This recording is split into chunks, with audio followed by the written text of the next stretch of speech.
All right, guys, it's been a minute since I made a video because our weather in East Texas has just been crazy. Can we get this thing to 10,000 feet? 10,000 feet above ground level. We're at 580 feet here. So to get to AGL, we'd have to go to 10.6 MSL. For you non-pilots, that means 10.6 is what my altimeter is going to say when I'm actually at 10,000 feet above the ground. I haven't done this yet because obviously it's been summertime. I know what you're saying, John, you're wearing a sweater. I can't believe it. Well, it's like 72 or 73 down here. And as we go up every 1,000 feet, the temperature decreases like 2 degrees Celsius or like 3.5 degrees Fahrenheit or something along those lines. I don't remember the exact number, but someone's flying over right now. As you guys can see, it is a crystal clear day. We have about a 6 knot from the north, which is odd because, you know, usually it's from the south I deal with. So we'll be taking off runway 36 and yeah, see if we can get this pig up to 10,000. I have, let's see how much fuel we have. There is 7.5 gallons in there. I'm not gonna top it off because if I run out of gas, I'll just be above the airport. So, you know, I don't want to top it off because I don't want to get any heavier because I want to increase the chances of getting up there. Although the temperature is down and all that stuff, the density altitude is still 1,500. So, and I couldn't do everything I wanted to do when I got here because I don't know if you guys can see, but there are wasps everywhere in here flying around. So, looks like I need to bring a can of wasp spray next time I come. But anyways, guys, I'm going to pull this thing out and pre-flight it and see if we can get up to 10,000 feet. I also want to say thank you. I have another camera, a gentleman by the name of Juan. He is a follower on the channel here, a supporter, and he actually went on my Amazon wish list, which is down in the description, and got me a few things, and I really appreciate that. But he also sent me this. I don't know if you guys can see it, but this is the RunCam 5 orange, and he also 3D printed this little case for it, and I attached it to a GoPro mount, and we might put it on that one GoPro mount back there. I don't know how much faith I have in it, but I mean, it's never come off, and I've pulled at it, and it's probably been there for years. I'm not the one who put it here, but it's pretty strong. So I think we're gonna probably mount this on here, and I am not sure how long I read that it was like 100 minutes or something at 4K. The weird thing about that camera is that you can't actually go in any settings or anything. Like, you do the settings on your phone and then you take a picture of it. It's hard to explain. So I don't really know how to use that camera. I don't know if we're gonna have that perspective or not. I hope it stays on there. So I'll have to adjust that before we leave. So I'm just gonna pre-flight the plane. It's been about 8 days since I've flown. We did mow the other day. So when we were mowed, I ran the engine. So yeah, I'm gonna get the airplane pre-flighted and we're gonna see if we can get up to 10,000 feet. Here we go. Okay, so I bailed on that camera because I don't want to do anything new and experimental on this flight because I'm trying to go real high. But check it out, guys. During my pre-flight, I'm sitting here looking at everything, and look at my boot for my carburetor there. You can see it's completely detached. And the odd thing is it's it's about, I don't know, 10 months old. So I have the old one I took off. Ray had helped me out with that. So I'm gonna put that one on. This one appears okay still. There must just be some pressure pushing down on it over here. So I'm gonna get that switched out. But the wind's picking up too, so I'm trying to get it all done. And I don't wanna get there-itis because guess what? If it doesn't happen today, it doesn't happen today. But yeah, so I'm gonna work on that really quick.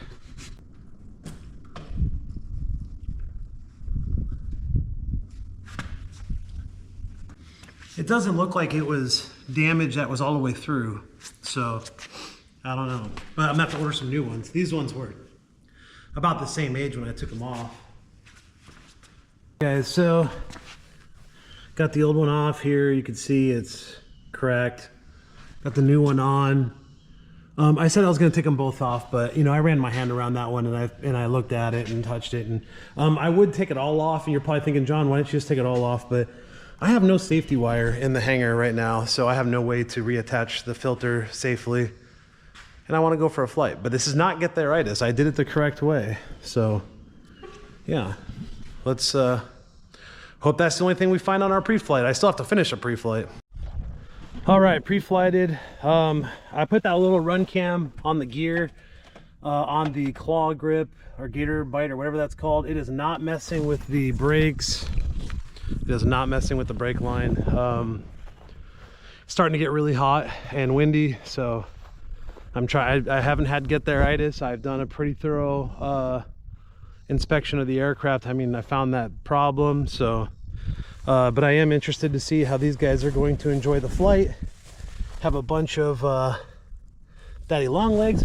I knocked them off in the hangar, and I guess that's where they wanted to be, so they went back. So all right, it's time to get in the air. It is, I don't know if you guys can see, but the windstock is starting to move. It was 6, I think it's reporting 8 now. So I looked at the winds aloft. Doesn't look too bad. I think the most I have to deal with is 16, so I won't know until I get up there. So here we go. All right guys, I'm gonna actually start the engine first before I get in and check that out, make sure it's not leaking anywhere or anything.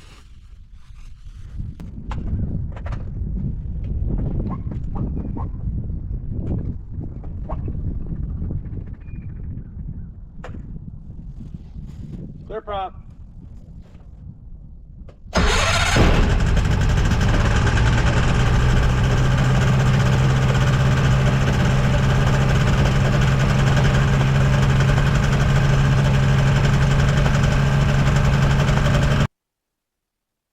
And when I get up there, we're gonna get rid of flight plan. We're gonna put that up there so we can see our vertical, how we're doing vertically, you know, whether we're climbing or descending. And then I'm gonna do like a screen record situation. So I guess I'll just do that now. Oh no. 1, 0. Okay, it's recording. Think. Yeah, okay. Recording. I have a timer there. Everything else feels good. Temps are coming up good. It's been a long time since I've taken off from runway 36. Oh yeah, the wind's really picking up. I don't know, maybe it'll help me get up there. The owner of the airport just put up all this irrigation. And the runway looks really good. And Vakamu, yellow experimental 625 Bravo's back taxi 36 Vakamu. I don't see anybody in the area. I think what I'm going to do, guys, is I'm going to get up to 1600 and then level out and then make sure everything is looking good and then start my recorder, and we'll see how long it takes to get to 10.6. And like I said, I don't know how much fuel it's going to take, but we're going to be right here over the airport, so worst case scenario, we'll just land her. I have 7.5 gallons. This part of the runway is a little rougher than the middle part and the 1/8 side, but you know, I use whatever I have available to me. I know people are like, well, you're in an airplane that could take off and blah blah blah.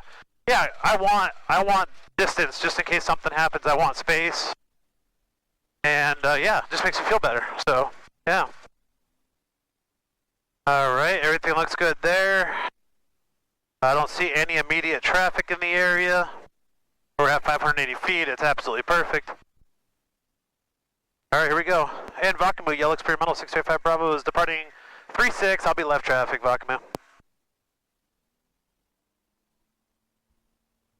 All right, here we go, here we go.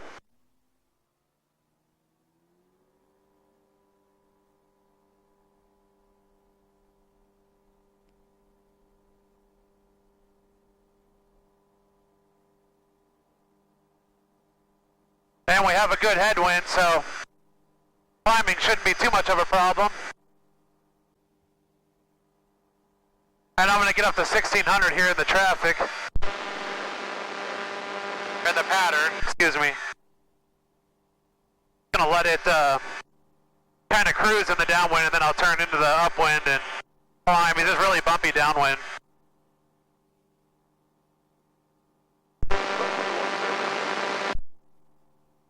back a little bit, 62, 63.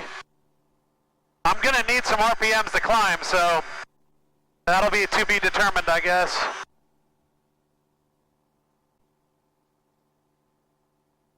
Yeah, guys, that was really cool of Juan to give me that run cam and to buy stuff from my Amazon wish list. That was really cool, really helpful to the channel. I talked to him via email a few times, really good guy. Also, down in the description, you can buy, there's the link for the armadillo bags for fuel, for carrying fuel. And actually, I have a cool, what the heck? I have a cool video idea I'm going to be doing with that, with the armadillo bag. So, a lot of it comes down to, hello? It comes down to dropping the bag from the airplane, basically. So if that sounds like something you're interested in, then subscribe, like the video. Oh, that's another thing too, guys. If you've made it this far, please like the video. I get a lot of views, but not a lot of likes, and so it doesn't help it at all, you know. All right, we are nearing 1600, and we'll probably just go this way for a little bit. All right, so I'm gonna go over here. We're at 1600 right now. I'm gonna tap my start, and here we go. We're gonna just keep climbing. Traffic 435, Traffic looks good. Final for runway 36, Nacogdoches. Cameras appear to still be recording. When I first bought the Challenger, I was flying at a high RPM all the time. So I don't really look at it like a scary or a bad thing. Sorry that the volume keeps going up and down. I don't know what's going on with that. And at some point in time, I have to turn downwind because I want to stay close to the airport. All right, I'm at 2,000 almost. I'm gonna go ahead and circle back, get closer to the airport, and then climb. And I'm still gonna climb in my downwinds and stuff as much as I can, but I know you guys are seeing the airspeed getting lower because I'm trying to climb, and but I'm watching it and I'm high enough now where I could handle a situation. All right, I'm gonna switch over here to everybody's favorite 124 or 123, 45. But anyways, I had put a post up and I said, hey, has anybody spun their Challenger like on purpose to see what it was like? And as you can imagine, right away, people were like, a few people said they had, but obviously it came back to, well, you don't want to put that much stress on the wings, you know. If it happens on accident, that's one thing, but you know, to go and do it on purpose seems a little negligent. You know, if you had a lot of nose weight and a lot of altitude, I'm sure you'd be fine. You'd pull right out of it. I unfortunately have experienced it in the Challenger 1, and it came right out of it, so that was good. All right, we're at 2,500. Now we're going to aim back into the wind here. We'll be a little more aggressive again.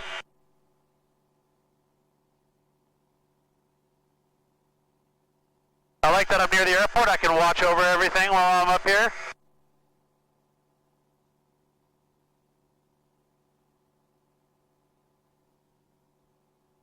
Traffic's still looking good.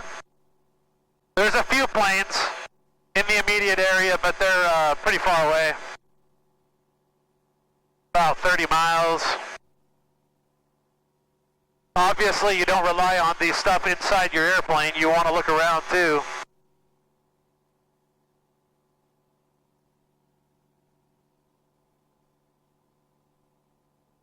Let's see if I'm getting this here.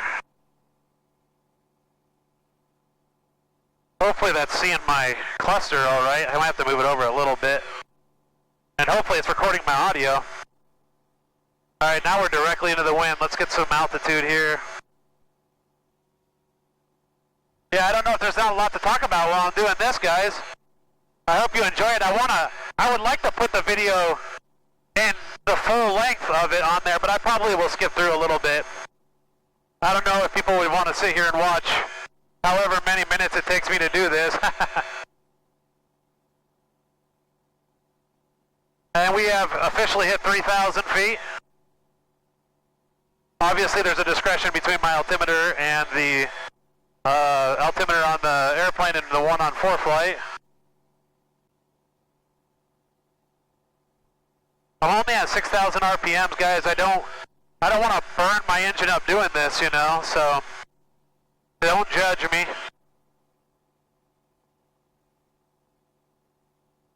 And we're only doing 200 feet a minute, so you can imagine how long this video is going to be. I'll have to speed it up. I'll speed it up for some gaps here.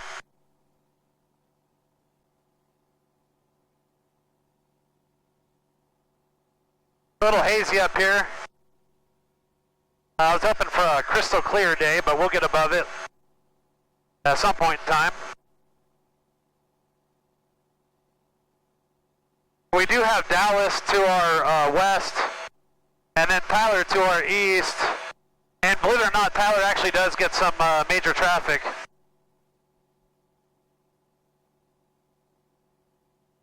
They get a lot of corporate jets. They do have an airline service that comes in and out of there. So yeah, it's definitely something you want to pay attention to, and then obviously use your eyes. A part of me wants to power up a little bit more, but I just don't want to risk it because I see my EGT's already up a little higher. Definitely a lot cooler up here, like we had discussed earlier. It gets, I think it's 3.5 degrees Fahrenheit per 1,000 feet. We're at 300 feet a minute, 6,000 RPMs. I could push it, probably get 400, but I don't want to push the engine. I wonder what the timer's at here. 8 minutes.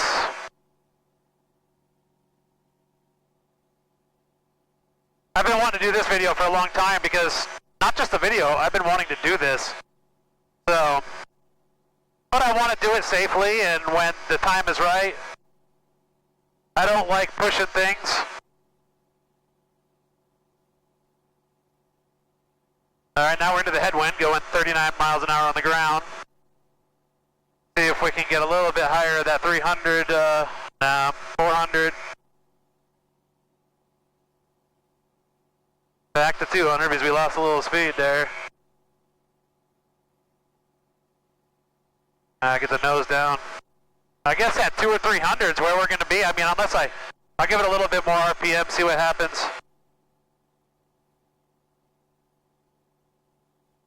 CHDs look good. EGT about 900. And as we climb, obviously the air's, you know, the prop's not going to produce as much. We are at 4,100.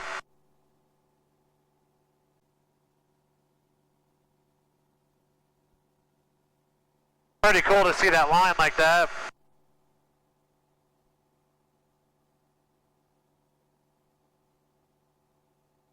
And now we'll be going back out in the downwind. I probably should have just done the climb straight, but I wanted to be near the airport. We're pushing the engine. This feels like the right thing to do. And people talking. Yes, 126. And of course the 12345 crew. I'm not used to that unless it's in a 172 or something. Or the Cherokee. Now we're in the tailwind, so I'm going to pick up a little bit more speed here. Like air speed so we don't stall. We still got 300, 200 feet a minute in the tailwind. On our next rotation, we'll be at 5,000 hopefully.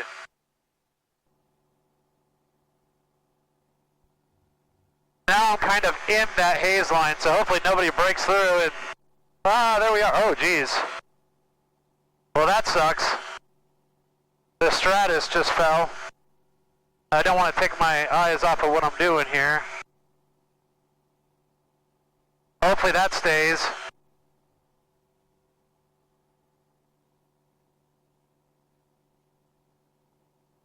I've had it fall before, so we'll see what happens. Hopefully it stays. Every once in a while I clean that glass up. And I haven't done it in a while, so that's on me. We'll do an update on our time here. Almost 13 minutes into this climb. And we'll be right at 5,000 once we get the turn done here, hopefully.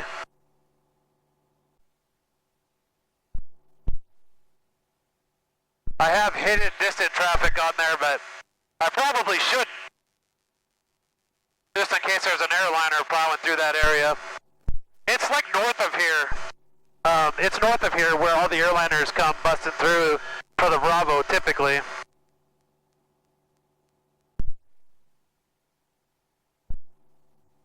Got a little too slow there, so I had to get her down.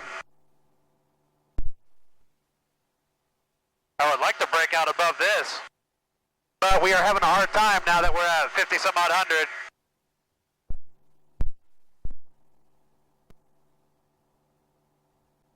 And we are at 5,500. Hopefully we're at 6,000 will break through anyways. Do a little traffic update here.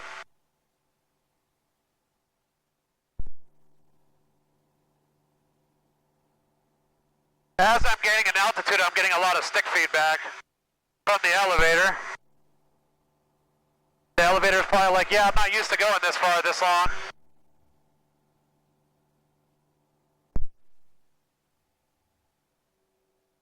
I like to see that little orange cam's still there, so that's good. So far, so good, Juan. Actually, we share a name. My name's Juan too, or John. Would be Juan if it was Spanish. My email I used my whole life was John Juan.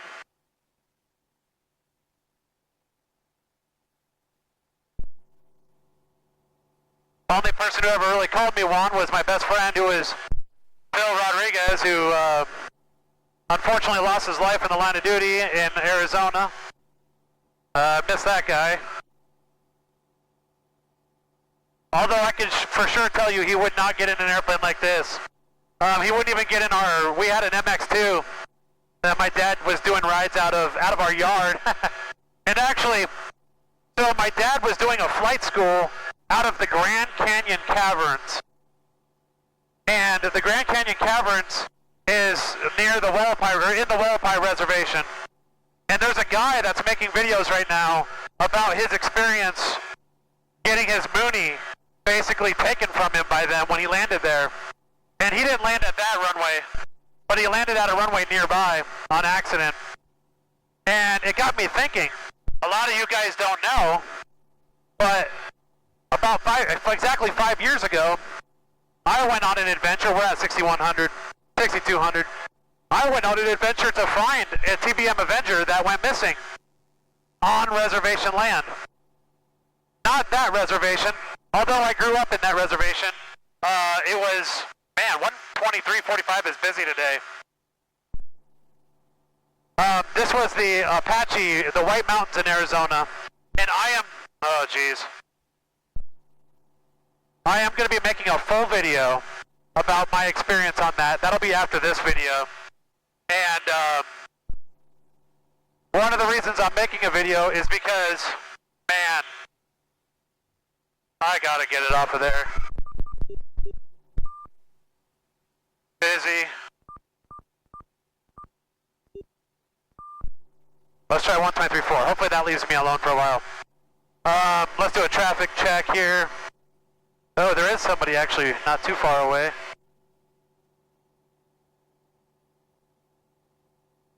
Anyways, I had my own experience in the Apache land, and I was detained and stuff, so if you want to watch that, that'll be the next video.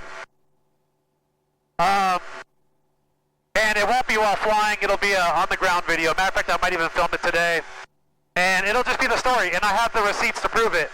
Nothing on paper, but all video, because guess what, guys? I documented it on video.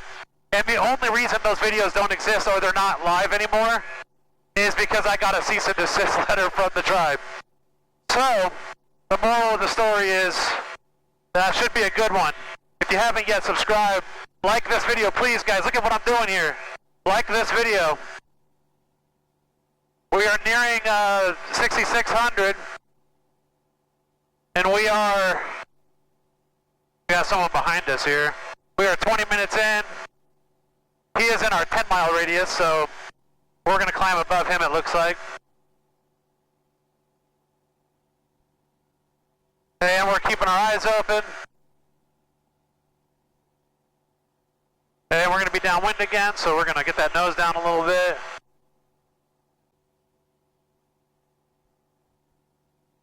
We are at half a tank of fuel, ladies and gentlemen. I am not worried if we run out, so we are right here at the airport. I have flown this dead stick before, and it was a dream. Make sure we have our eyes on the airport. It's getting much smaller now. Looks like it's over there behind us. Ooh, what was that?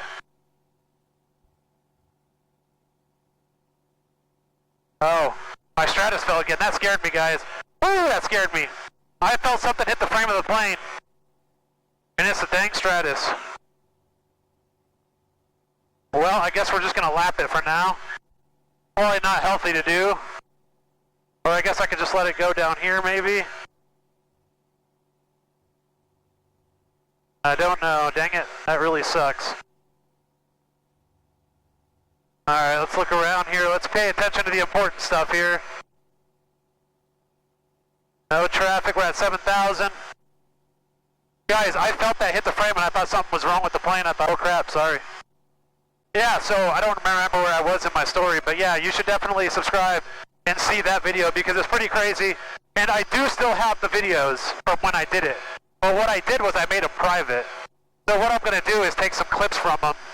And that way you guys can see some of the clips. And also, the news. A news channel stole my clips, and I have that clip that I stole from them. I believe under the fair right use, I can use it without their permission, but we will find out. That's to be determined. We'll see if they flag the video or not. Alright, we were getting a little too slow there. As we're getting higher, the RPMs are going down. But my EGT's gone up a little bit, so we're going to just take care of it here. Yeah, it's getting cold up here, ladies and gentlemen. Mostly gentlemen in your 50s.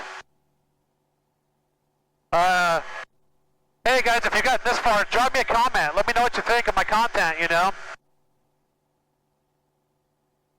I try to put a lot into this. I enjoy doing it. We have some big plans for the future, mostly camping stuff. 10,000 feet's not in my plans too often. Or ever, except for this video, really. Number one, it's about to be fall and winter. It's fall right now. Well, I don't know what the legal definition of fall is, but it's generally fall right now. And, it's cold right now. I'm cold up here. I don't know what the temperature is. But,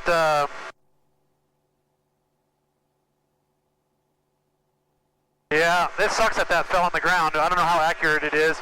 It shows us all sideways, but at least the VSI is right. We are at 7,600, 30 feet. We're looking around for safety. We're still getting 200 in the tailwind. Our temps are looking good. Everything's so far so good. Hopefully the Stratus can still see traffic down there in the bottom of the airplane. The good thing this isn't a Quicksilver. Somebody on the ground would have my Stratus.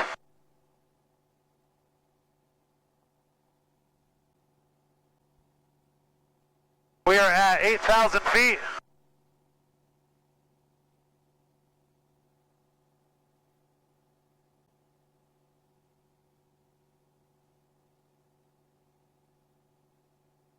It's funny, the thing says Stratus, good. Like, yeah, I should say Stratus, upside down.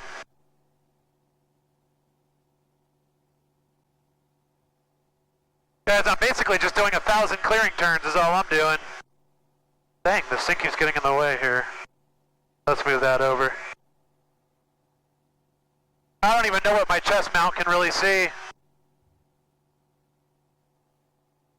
We are below half a tank, pretty good. We are almost 30 minutes into this climb. My fingers are freezing. It's weird to have traffic 1,800 feet below you in this airplane. We're at 50, we're full throttle, 5,900. I hope we're not working her too hard. Everything looks good temp-wise. But our RPMs are down because of how high we are. Some other video ideas I have in the future are mostly camping and stuff, guys. That would be my go-to favorite thing to do, would be just camping, you know? Taking this thing, landing it places, and just checking it out, you know? We are nearing 8,600. I gotta put the nose down. We're not climbing very well.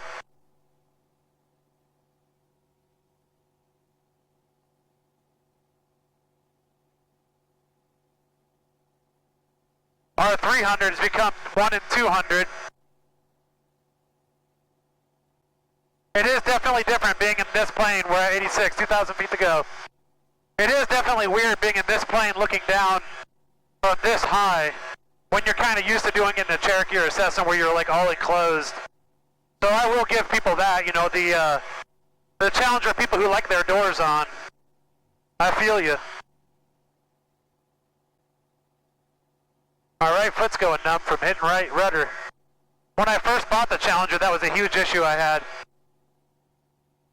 My right foot was always going numb. Because like you get, and I'm a little far away from it. I'm only 5'9", which I know that's not super short, like I'm regular height, but my legs are longer than my torso, or my torso is longer than my legs. I'm getting a lot of feedback in my stick, which is really weird. I don't know if it's because the plane's like, we're so high, the air's different. We are nearing 9,000, which is taking forever to get there. I probably should have topped off, but because we're down, I know my gauge pretty well. We probably only have a couple gallons left. And we're steady at 100 feet a minute.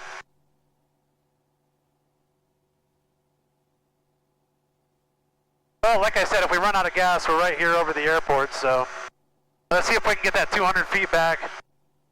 Now that we're into the wind a little bit here.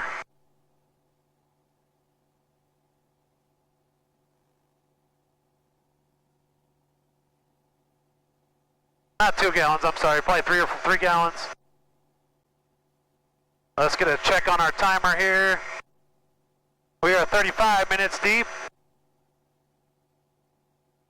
Gotta pick up that airspeed again. I'm not gonna lie, the feedback from the stick is making me nervous.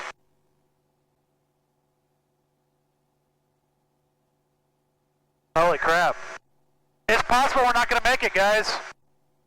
I am full throttle. We are down to 100 feet and I'm at stall speed. 100 feet a minute.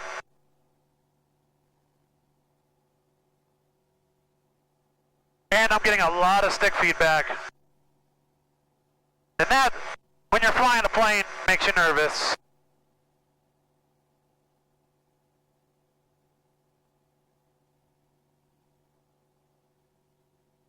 Try to get the 9600 anyways. Before I feel, if it gets any worse, if the stick feedback gets any worse, I'm calling it.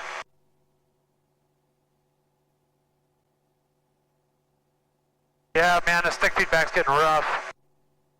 93. I guess I wasn't expecting that in this airplane. I've only had it one time before, and when I got back there, that trim thing was loose. So it's possible that's what we're dealing with here, too. But I don't want to let anybody down. But we're trying here, guys.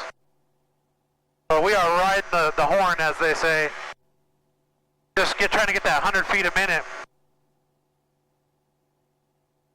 Yeah, look, I'm stalling. Yeah, see that? That's on its own. There we go. Come on, guys.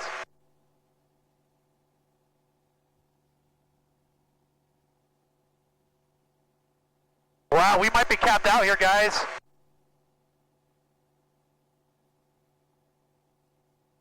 94, 90, we're almost at 95. Let's at least get to 96. Come on, baby.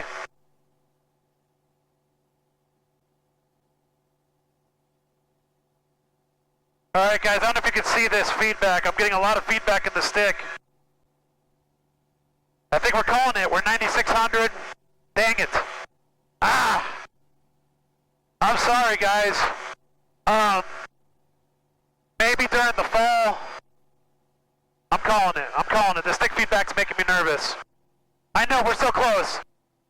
So 9,000 feet. Oops. 9,000 feet, and it took us 40 minutes. Honestly, it would have taken us another 10 minutes. So let's see how fast we can get down now. Dang it. Guys, if you fly a plane like this, you'll understand. The stick feedback makes you nervous. It's like a shaker in an airliner, you know? And I was definitely not feeling the feedback. The feedback sucked. And it was starting to get in my stomach a little bit, a little pit in my stomach. And then once I saw 0 to 100 and we were stalling, not stalling, but you know, well, technically our AOA was too high or whatever, but I knew it was time to call it. So I hope I didn't let you guys down. We got 9,000 feet above the airport, AGL, 9,600 feet, MSO. Yeah, hope I didn't let you guys down. I kind of let myself down a little bit, but you know what? Safety's number one, and I do think fuel would become an issue if I tried to push that last 1,000 feet. Oh, it got really windy. That's crazy.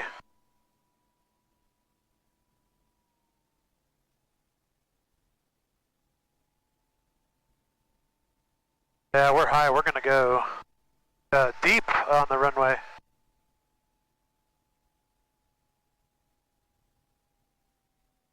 Ooh. Wow. Oh shit, there's a bird. No, go away. Yeah, we're gonna be landing way down yonder. Ooh. Ooh, ooh, ooh. Holy crap, it got really windy down here. Glad we were up there.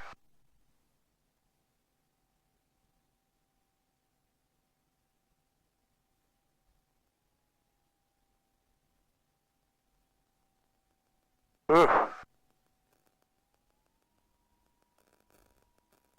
Ooh. Wow, it's really rough. Wow. There we go. Wow, well that was fun. You see now that I hit my tail on that. How quickly the tides, how quickly things change. It was not that turbulent when it took off, but man, I was getting rocked on the landing there. That was crazy. The wind, it was probably 15 from the direct crosswind.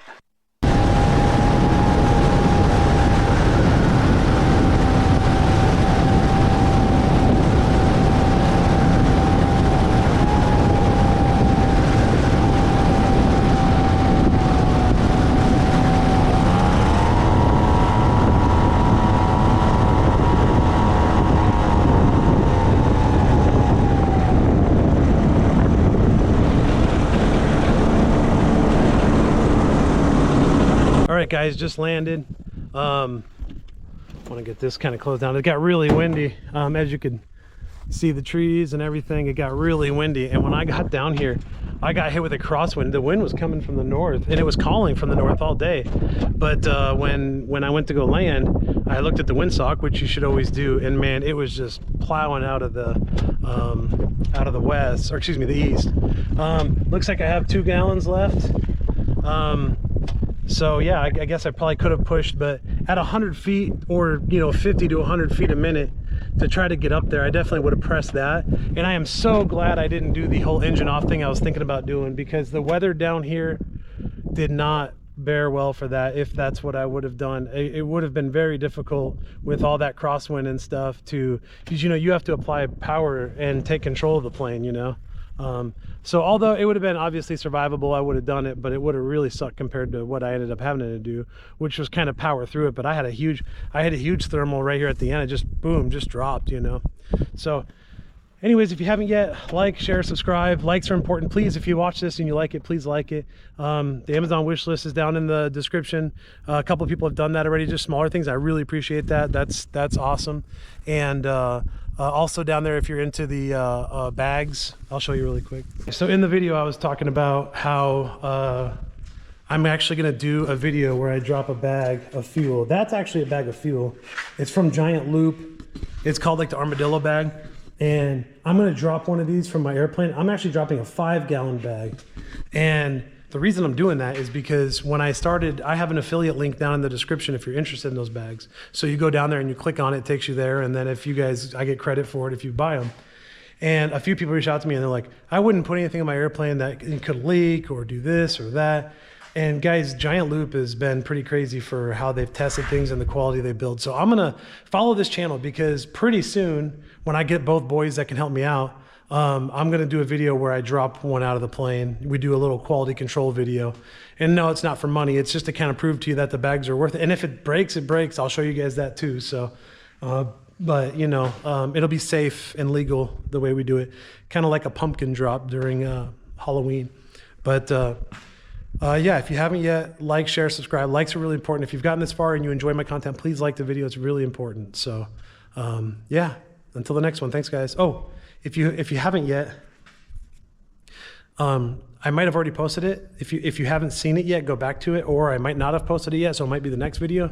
But I'm gonna be doing a video about how back in 2018, I searched for an airplane that was lost, that crashed, and was detained, and had all this stuff go on because I was on tribal land. So I'm making a video about that because it seems kind of crazy, but I brought the receipts. So look forward to seeing you guys there.